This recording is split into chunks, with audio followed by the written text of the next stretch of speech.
This is one of my wee poems, folks. The title is The Winter When I Was Howlin'.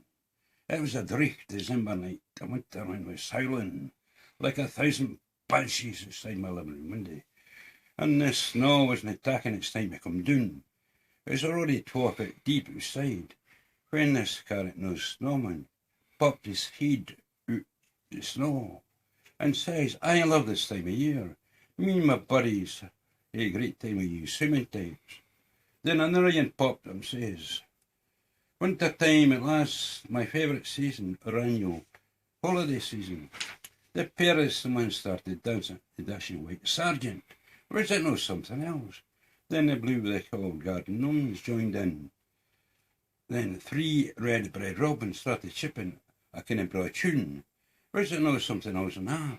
Get to your cat was doing somersaults at the living room window. Then Polly a party started singing, and brewing up a white Christmas. Was it no something else in 3/4? Then Bonzer or Doug started yelping. How much is a kitty in the window? Monty Flying's circus shouldn't hold a flicker of light to this winter madness. Then the alarm bell went, ling, ling, ling, ling, ling, ling, ling, and I woke up in a cold sweat.